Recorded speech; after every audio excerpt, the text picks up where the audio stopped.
All right. Hopefully you can hear me today, because I stay starting stuff and not even be ready to play and ready to talk and chill out and stuff. But we're ready today. Hopefully. Let me know if you guys can hear that. If you can hear that music and it's too loud, I will immediately stop it. I feel like it's really, really not what I'm trying to go for right now. And so let me know if you guys can hear the music. Hope you guys are having a great day. More talent. Good to see you, brother. As always, welcome back to the stream. Anybody else who happens to be here, what's up, what's happening? I'm just letting everybody know we live, you know what I mean? 1985, I arrived. Just kidding. I arrived in 1994. But just want to let everybody know what we're doing tonight. So here's the agenda. Here's the game plan. I'm going to eat some macaroni and cheese and some watermelon as a stereotypical black man. And you're not going to shame me. And then we're going to have a nice little conversation about audiobook production. And then when I'm finished eating this delicious food, we're going to play a little Super Mario and possibly my new favorite game, Knockout City. I like it for a lot of reasons. I like it because it's fun and colorful. I like it because it's dodgeball. And I can't play dodgeball anymore because I'm not a kid. But I can play dodgeball digitally. So that's what's fun. And I also like it because the VO in it, like the announcer guy, is pretty dope. Pretty dope. So anyway, you guys can let me know what you guys think of it when you see me play tonight. I was playing okay. Like, I'm not great. I'm not good enough to compete yet. I only played it twice, and I played some matches today one-on-one against opponents. But it was pretty fun. It was pretty darn fun. So if you guys aren't familiar with Knockout City, definitely look into it. We're going to play a little bit of that toward the end of the stream. Can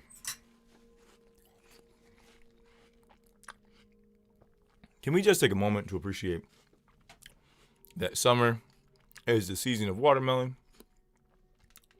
And I don't care how stereotypical it seems, watermelon is delicious. I love it. I love me some watermelon, man. I love it. How can I not love watermelon? It's delicious. It's delightful. Succulent.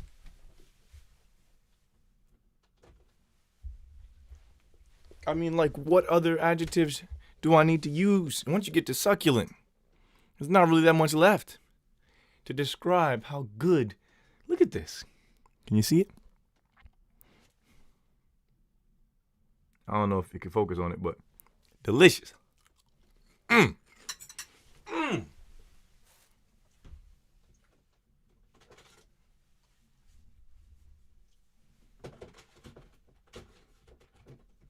Okay.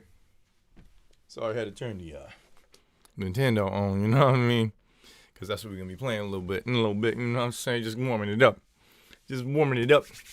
Anyway, how was your day, everybody? How was your day? How was your weekend? What did you do this weekend? Did you have plans? Did you not have plans? Were your plans to not have plans? Did you tell people you were busy and you weren't? Just because you wanted to spend time at home?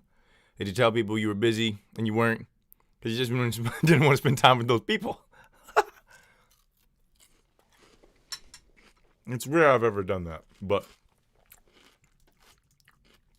I don't want to lie and say I've never done it. You know what I mean? I don't want to be a liar. If I could spell, that'd be great. I spelled Spewer Mario. And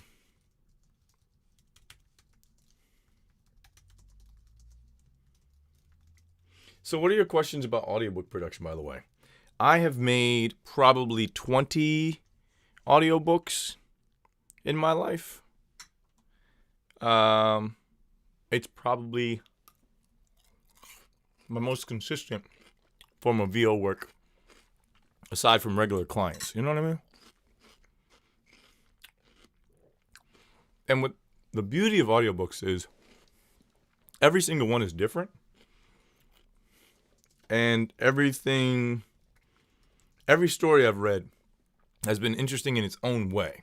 Some of them have been poorly written, but nonetheless still interesting. Which is always fun. Some of them I've had to produce myself. Some of them I just perform, and then it gets produced. And a handful of them I'll probably listen back to again when they're done and when they're on Audible. I have an Audible subscription which gives you 1 free credit per month. Most books are 1 credit. So basically I get a free audiobook a month. It's great. It comes with your Amazon subscription. So if you have an Amazon subscription, which if you have a Twitch, it's likely you do, use your Amazon subscription on Audible. Get yourself free audiobooks. Edify your mind. You know what I mean?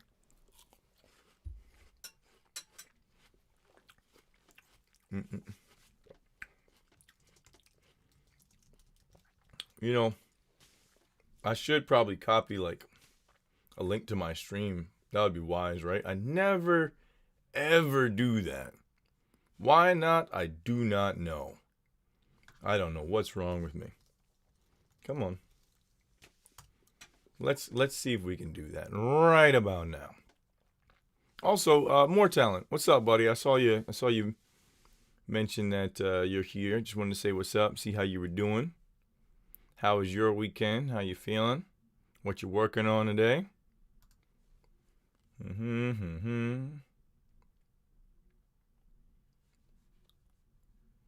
There you are. There we go. Now I got my stream manager up.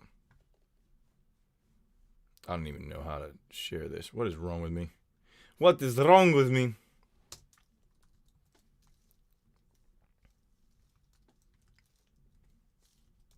Twitch.tv/ you know what it is, Johnny Unitas. And I typed it without looking. Look at that. I'm getting better with age. All right. Go on these self-promo pages here. Because you know what? Why not? Why not? Oh, snap. There's no... I don't know how to make this a link or not. That's weird. I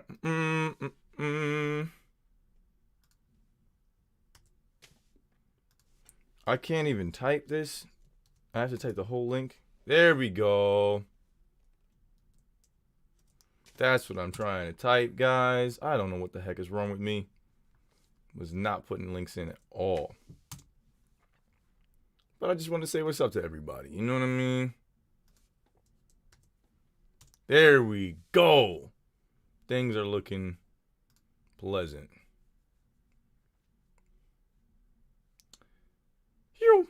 Okay, well.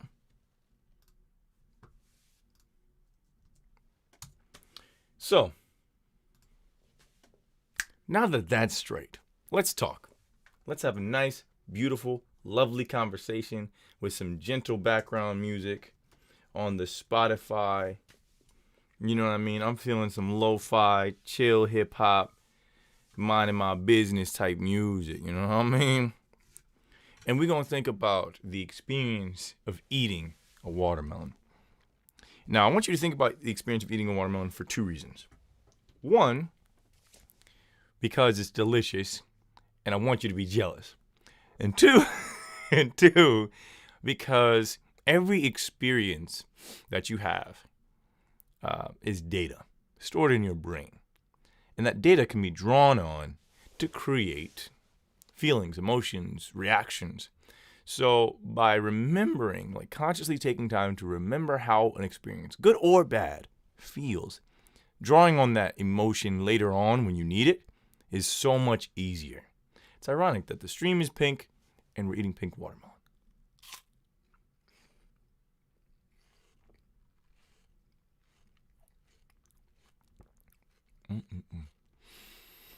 So, interesting, watermelon, unless it's really ripe, doesn't really have much of a scent, but I'm sitting there feeling the taste, I'm tasting it, I'm feeling the texture, the water, the juiciness.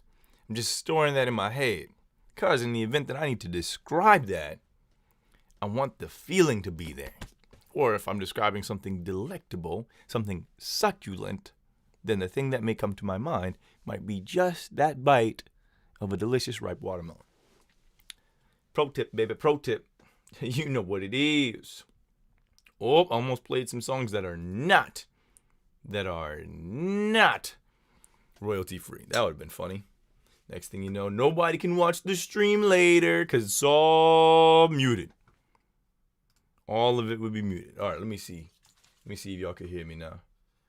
Let me make sure that you guys can hear it because it's probably on the wrong set of audio. There we go.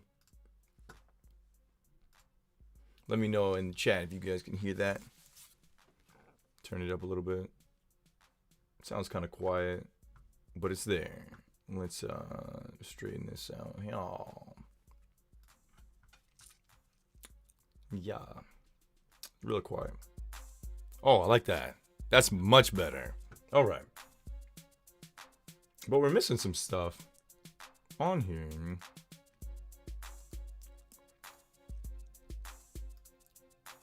Our follower goal is gone. I don't know why. And our subscription goal is gone. No, our subscription there is there. Our bit donations are gone. Weird. Very weird. Alright, I don't have time to figure this out right now. So we'll do it another time. Because, you know what? That's life. You know what I mean? I stay making up stuff. And I want to change it later, but I can't. One of the things I want to change is how loud this volume is in my head. Okay, so for some reason I decided to name subscribers as the Submariners. I don't know why. There was no logical reason behind that. I just did. I was like, yeah, that'll be Yellow Submariners, because we're all in the Yellow Submarine. Except I don't listen to Beatles music on the stream, so I don't know why I did that. Another thing I want to change is the name of the crew I came up with in Knockout City, because I couldn't think of anything, so I just named it the Golden Giraffes. I feel like I can have a more pertinent name than that. Alright, so about these audiobooks now, shall we? We're gonna switch it over to Super Mario in a second as soon as we finish eating.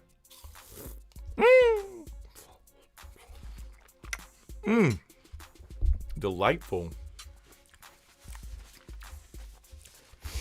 Oh man.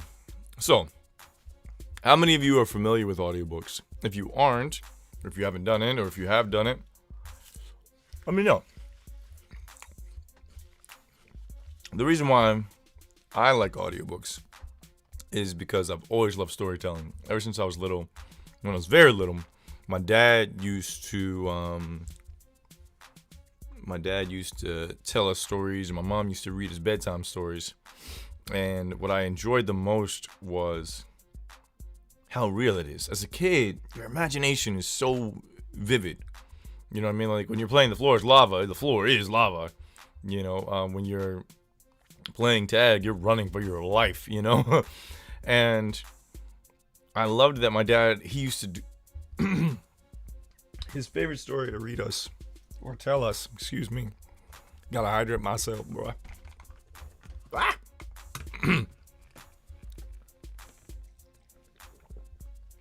I need to switch which side this chat is on, because it's like, I can't. Oh, God. The heck was that? I don't know how to move this somewhere else. That was weird. Okay, anyway. There we go. And my bot's not on. Weird. So, anyway, Dad used to tell this story of Jack and the Beanstalk. And he'd be like, 3, 5, 4, fum. I smell the blood of an Englishman. Whenever he was the giant. So, there we go. Not hearing myself anymore, which is good. So, I would get so scared because it felt like a giant was talking, you know? And it's kind of weird how we used to do that. And then my mom used to play these cassette tapes of this story called Are You My Mother? And it was this little bird who was left in the nest, and his mother left him and said, like, wait here. But his mom's gone for a long time, and he felt scared. So he gets out of the nest and starts looking for his mother. And then he comes across, like, different objects and animals. And he basically is like, are you my mother? And they're like, no, I'm not your mother. I'm a crane. no, I'm not your mother. I'm a truck. You know, and then eventually, by the end of the book, he does find his mother. She takes him back to the nest. But I used to listen to that over and over again. And I just enjoyed the stories. You know, my parents used to read us Bible stories as well. And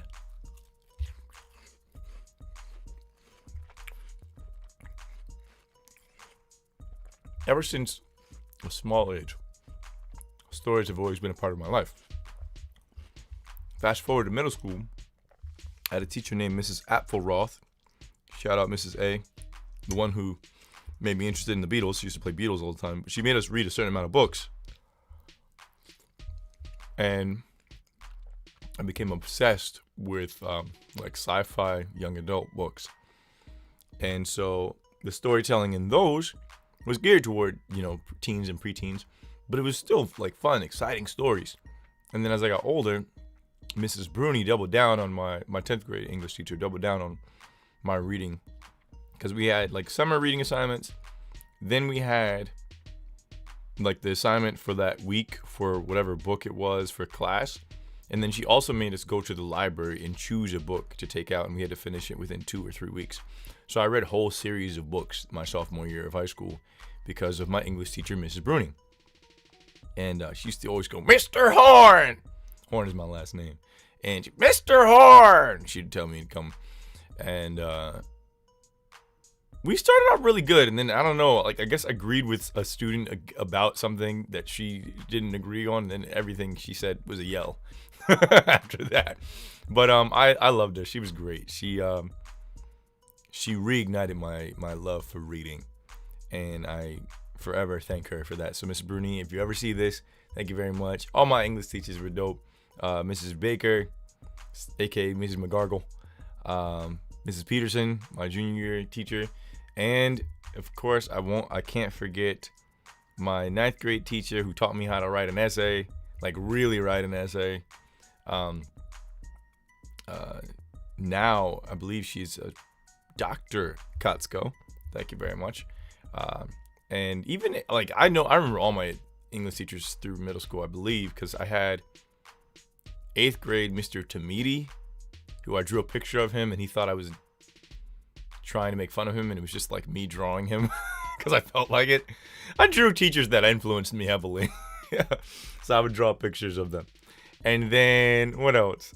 7th grade Mrs. Apfelroth. 6th grade, my English teacher was like language arts, was Mr. Mullaney, who was also my science teacher. And he used to laugh like, So, shout out all my teachers. I like Mr. Mullaney's class because we used to play silent ball. I think it was the days when he didn't feel like teaching. He would motivate the students, be like, hey, if you guys all do this quickly, we can play silent ball. And we would all sit on our desks, and we had to throw the ball to each other without making any like verbal noise.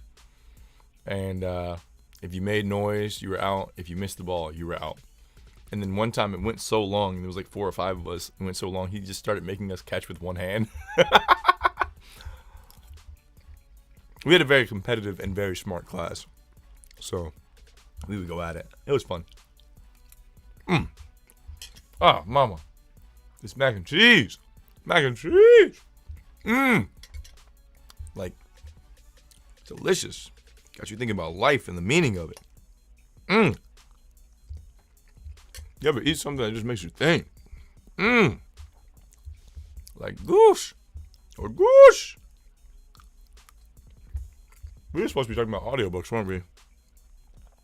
Yeah, we were. So, side note, I want to give a shout out to the latest followers. Trill Muhammad, Travis Reznor, Amish Ace, Neptune Neon, Thank you guys for the follows. That's very much appreciated. I believe we're up to 69 followers. So that means no one else is allowed to follow at all. We've done no more new followers. No new friends. No new friends. All right. So let me give you my take on audiobook production. The best kind of audiobook production for a voice actor is the kind where you just show up, read, and they take care of everything else. I'll even take lower pay for those jobs just because I don't have to do as much work.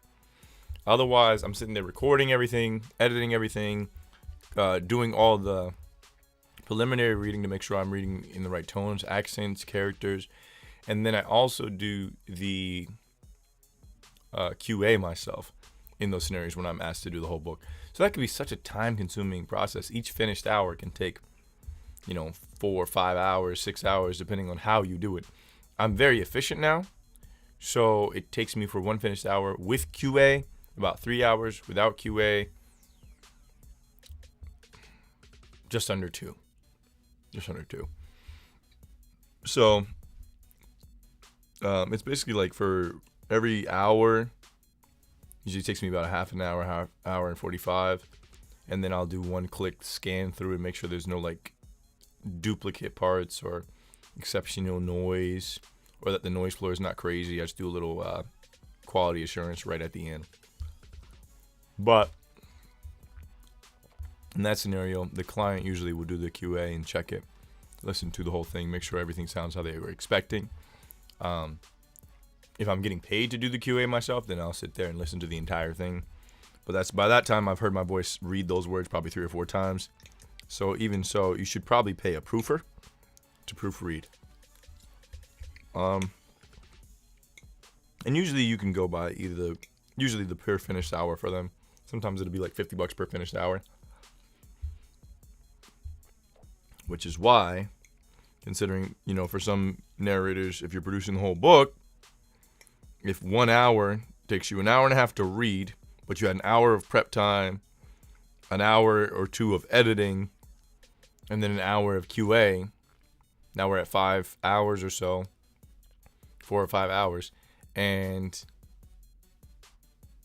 that's why it costs so much to produce an audiobook, because then you still got to send it off to the proofer to listen to the whole thing, send you back your errors, fix those, and then send the client the product.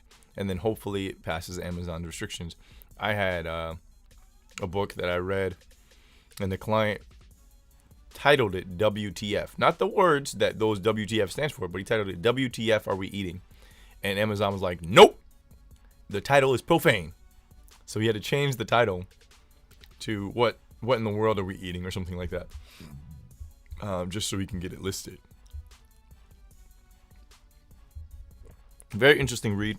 It'll be up on Amazon sometime soon. I'll let you guys know when that book is up, because it'll definitely be, it's an interesting listen. Actually, matter of fact, more talent, you might like it. It is a book about veganism.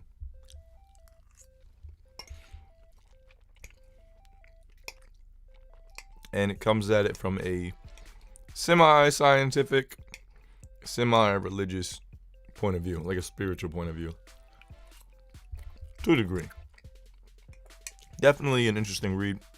I learned a lot about veganism. I learned a lot about why people become vegans. And it's usually a combination of reasons. Like some people, it's the health thing.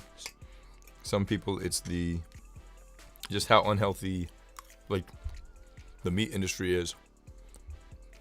And then other people, it's for concern for the animals and how a plant-based diet would be just better for the environment. Other people feel like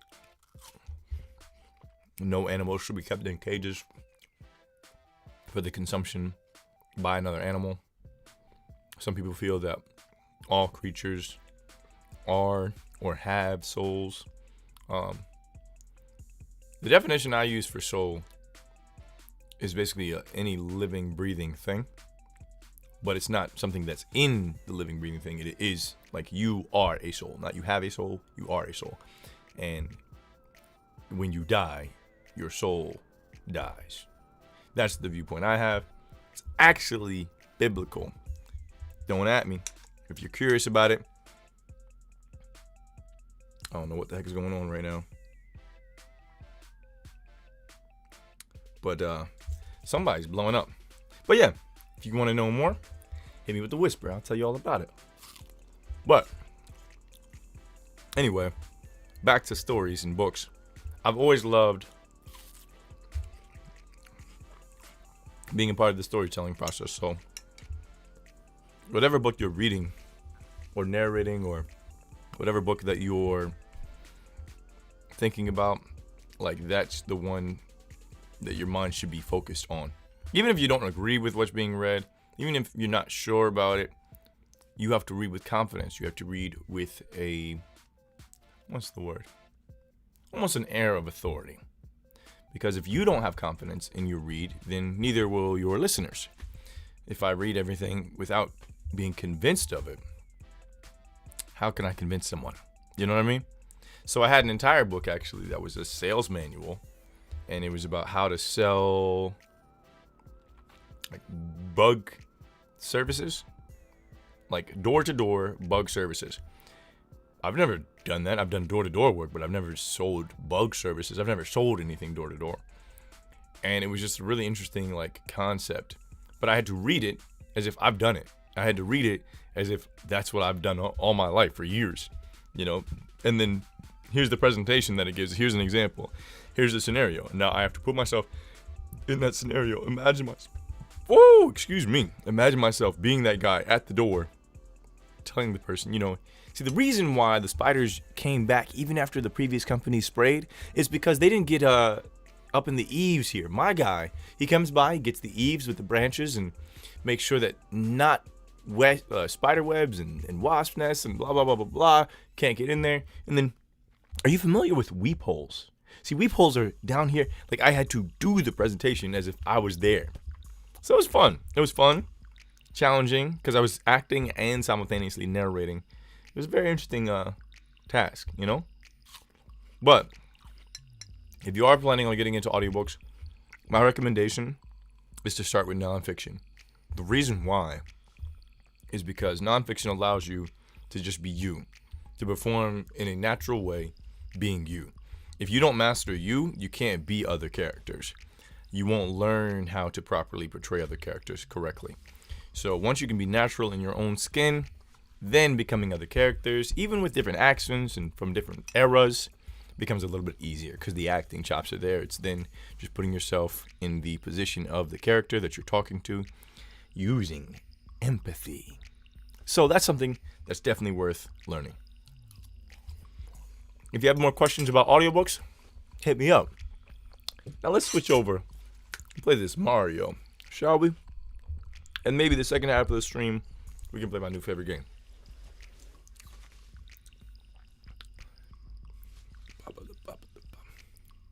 Let's see if this console is on, shall we?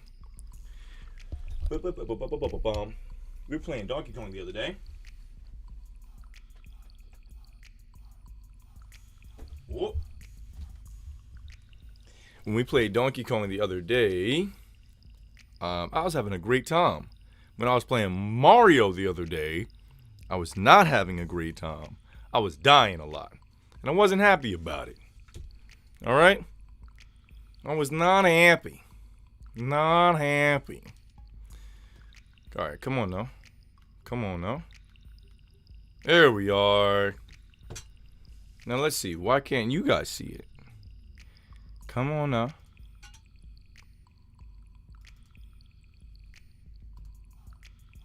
Of course. Of course. Of course it doesn't want to. Because, you know, Streamlabs can't just be nice. It can't be nice. Give me a second. We're going to reset Streamlabs and see if we can get it to work.